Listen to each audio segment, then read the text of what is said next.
Joe Jackson and Stepping Out, and the poor woman just came in through the main doors here at the New Theatre Royal, and it's awful, isn't it, when you catch people at something you feel they shouldn't be up to. We're quite all right, quite respectable. She's gone now. Good. John Offord is with me. He's stage manager here at the New Theatre Royal in Portsmouth. And John, let me ask you first of all how you came to it, because I'm always intrigued to know how people get involved. Well, actually, I worked in the Stalls Bar here, 57, 59, and there was a part-time drama course, and I attended it. God knows why, but that's where I learnt my stagecraft. And you were going to do that for about a month, I suppose, and the rest is that's history. right, and never left it since. Although I did join the army, actually, as a soldier. But at one time, I was in charge of the Garrison Theatre, which was great fun. I see. It was a good skive. Well, there's more to it than that, certainly now. Oh, no, oh, here. But what, you mean, yes, in your younger years, without Yes, being sir. disrespectful, it was a good skive, wasn't it? It was a good skive. Meeting people like Vic Oliver and taking him to the best hotel. And in that particular theatre, we had two dressing rooms, one small and one big. Yeah. He had a large number of actors with him. He had the large dressing room and he had the small one. Now, are you allowed to name names? I want to know about some of the great theatrical prima donnas, because all that's gone out of the window now. These people say, I'm sorry, John Love, I can't possibly work without 16 crates of gin in my dressing room.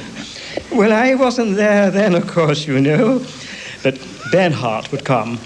I don't think she brought her leopard here, nor her... I'm sorry? Did you say leopard? Oh, yes. For goodness sake. She came with her leopard often, and her satin-lined coffin in which she used to sleep. And, of course, she was also a great sculptor, and so would put on her sculptor's robes and sculpt her faces. But she came here quite often in the early part of the century at £300 a week then, which, according to my banker friend, is unlike £15,000 a week now. Wow. And your banker friend is sitting there on the stairs, looking very pleased with himself. Oh, yes, he's purring like a... He does a follow spot here, slightly shaky, you know, but it's all right. Yes, I understand. It's his age. Yes, of course it is, Yes. of course it is, yes. And probably a slave to the booze, you know. Oh, Heineken, actually. Yeah. Heineken. Yeah. Shall we go through into the auditorium and imagine these days, principally a variety theatre, this place? No, never, sir. Oh, I do beg your pardon. Built Yes, as a- that's for the lower orders, isn't it? Oh, we've got to go Precisely. this way. Sorry about that, yeah. It's the Built old as a cave. drama house and opera house. And we'd never had the variety here until forced to after the last war. Oh, goodness me. That's really when things took a turn for the worse. Well, it got worse around I suppose, actually, John. when we had wrestling and bingo. But the serious bit, though, when variety theatre came in, you think we celebrate that now because it's a wonderful British tradition. Yes. I suppose it was quite scandalous for the people in, shall we call it, legitimate theatre when all these turns started appearing. Well, think of the poor ghost who haunts the place. And he must have objected terribly. Instead of Bernhardt's golden voice, to have sort of Laurel and Hardy and co. you Yeah, know. incredible. Let's go up on the stage and tell me some more about some of the great names who've played here. Now, I know this is not the original stage, but it may be imagination, John, but I just feel that the atmosphere from all those artists across the century and more is actually here, worked well into the plasterwork and the rest of the auditorium. It's an incredible feeling standing up here, isn't it? Well, it's interesting you say that, because we had a Frenchman here recently, and being a Latin race and feeling emotion, he said, you know, this is like a temple of art. Yeah. And it is. It is full of the voices of the past. In fact, we have recordings of Ellen Terry, Irving, and Sarah Bernhardt, and we often play them here. And it's an incredible feeling to have those voices 100 years ago being repeated now. Do you mean, well, I didn't know that sound recording went back that Oh, far. yes. Recorded in this auditorium? No, in not this recorded in this theatre? auditorium, but recorded around about 1900. Yes. The Irving one was made in a wax cylinder, which, of course, is a very poor reproduction. Yes. But he paraphrased terribly, What do you mean? made things up in his Shakespeare. Oh, really? In Really, Shakespeare? In Shakespeare. So Irving considered himself above the bard, then? Well, I can understand that. We had the call boy in here of 1903. Yeah. He's dead now, but he remembers Irving. Irving was a bit blind by that time, so he put his hand on the boy's head, and the boy would lead him to the wings, and then, of course, he knew which way to walk. Well, well, well. And when one of his last appearances, in fact, was in this theatre, and we have his photograph up in the dress circle bar. Those extraordinary stories. And some of the other artists, I love it when you drop names. Go on, let's hear We about had some more. Lily Langtry here, who, shall we say, tried to act. Oh. When she wasn't doing other things, you appreciate. She was very busy, other things. Yes, I understand, yeah. Royal favours and what have you. Mrs. Patrick Campbell was a frequenter here. In fact, she opened this auditorium with a German play by Sudermann called Heimat, or Magda.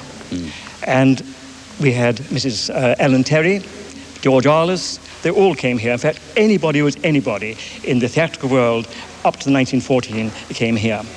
And of course, they loved the theatre because, as you can see, it's a very intimate theatre, and the acoustics, of course, are wonderful. And you can see wonderfully, even in the slips on the side, you can see a man 30 foot upstage when we had our proper stage here. Yes, yes. So quite a deep stage, and it's got. I've got to refer to this atmosphere again. It's seeping into me very being, John. Well, of course, I work here every day, you know. Yeah. Is that what it is? That's what it is. It's your vibrations. My I'm vibrations. getting. That's right. Tell me a bit more about that transition. Well, not so much a transition, but a change in the theatrical scene in Great Britain when variety came in. What period was that again? Well, you see, across the road, there was a theatre called the Hippodrome, which belonged to the De Vries Empire. Yeah.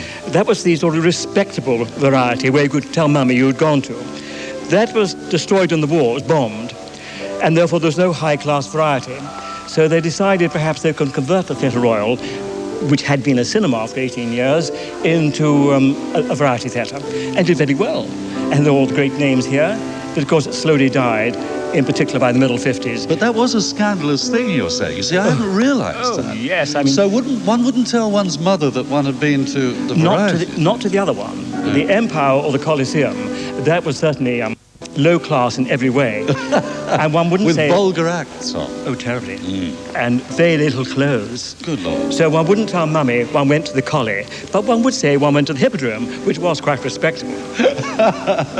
So tell me, though, about some of those variety artists. I suppose we've had them all here, haven't we? We had all here those which were radio stars and early television stars from 1948 to 1955. Yeah. And the thing did well. You know, Cheeky Miller, Vic Oliver, they all came here, Lauren Hardy. Unfortunately, we used to have a piece of huge cardboard up on the dress circle stairs with all their names on, which they had signed. Yes. Like many other things in this theatre, it has been stolen. Because, alas, the theatre was empty for some 20-odd years, vandalised, and burglars came in and ransacked the place. It's very difficult to understand the mentality of people like that, isn't it? When you look at this beautiful place, that they don't have the eyes and the souls to appreciate what's actually here. Well, in 1973, some yobs broke in one Saturday afternoon and just wrecked the place. They went in the void above the ceiling and dropped things through it. They smashed all the statues, most of the stained glass windows, some of the circles. It was like the sack of the Winter Palace in St. Petersburg. And it was I who found it. I came in and it was absolutely full of debris. It was terrible. One really thought the end had come of this building, you know. And it broke your heart, I suppose. Well, it really did. Could you ever have imagined then, on that morning that you discovered all the damage that had been done, that this place would ever rise like a phoenix out of the ashes, which it has done, hasn't it? One never thought. And the first live production we had here, something like 1985, it really was, certainly for Philip and myself, a very emotional moment to have live performances in here and the theatre filled with people again. Yes, yes. Well, it's all going to happen. That's a wonderful thing.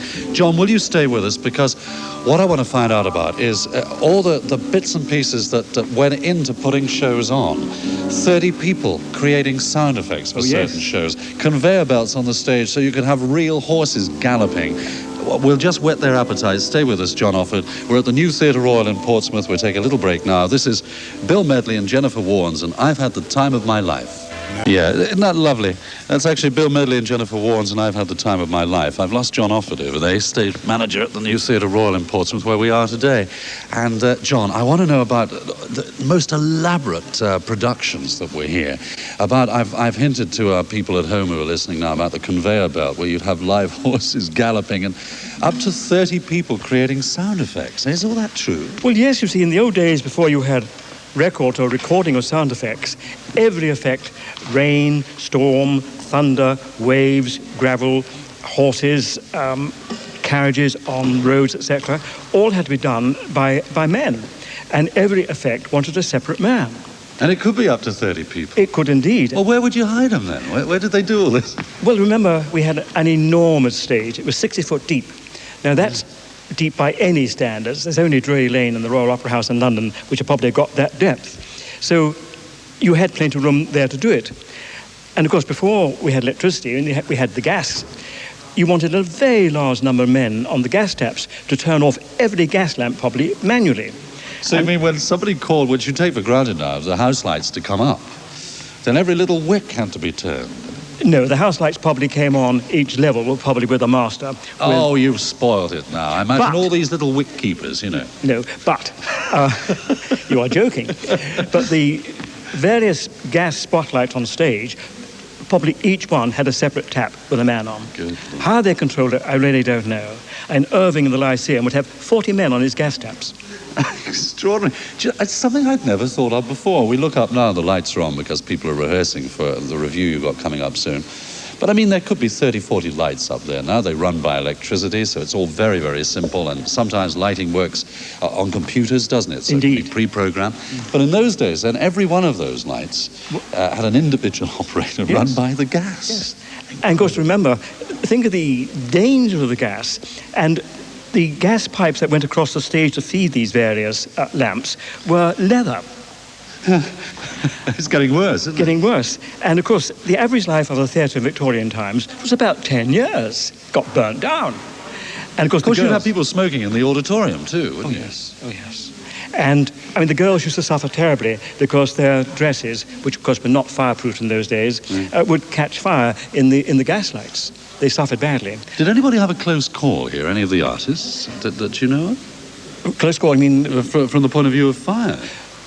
It wasn't... We were very lucky in this theatre. Very lucky. Yes, you're touching wood, aren't you? Touching wood, that's right. It's my head. Oh, I'm sorry about that. But you're right. Same colour. But it was very dangerous. And the pollution and the gods... This theatre, you see 2,000 people. Yeah. And imagine 2,000 people in this theatre with the gas lights, etc. The pollution in the gourds was so bad, it was reputed to be worse than the sewers.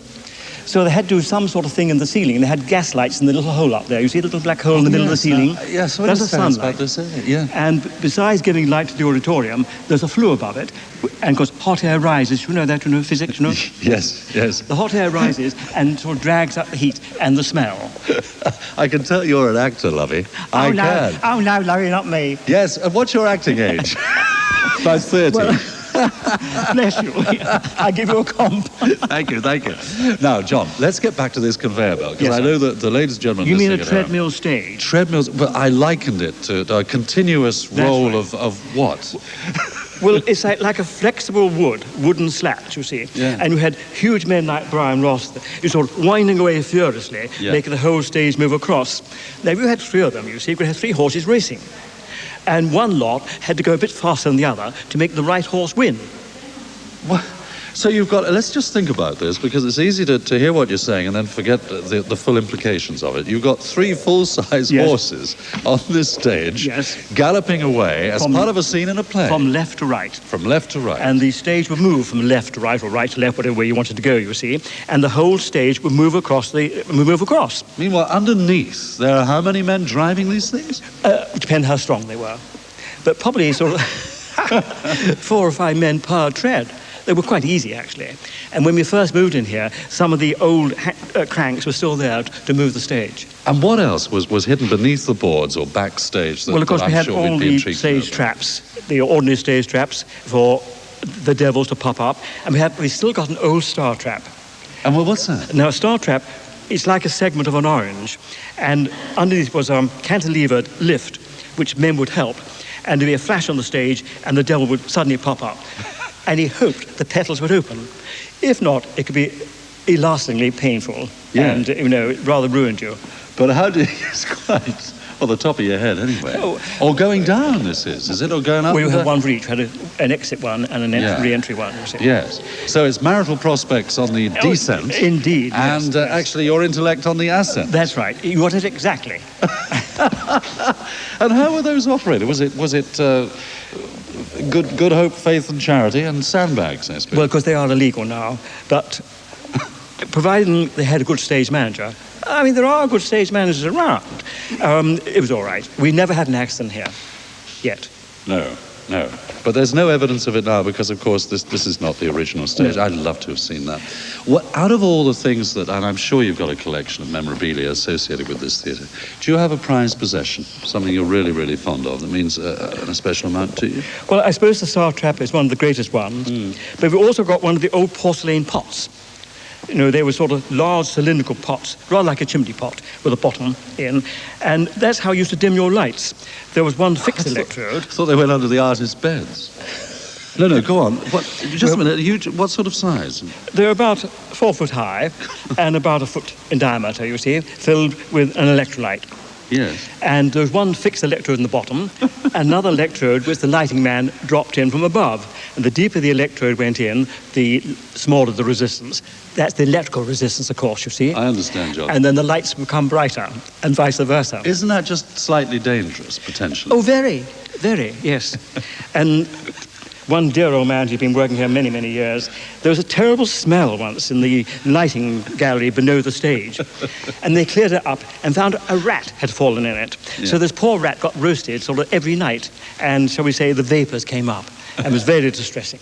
Extraordinary. So here we could have a full auditorium. The artists are working away.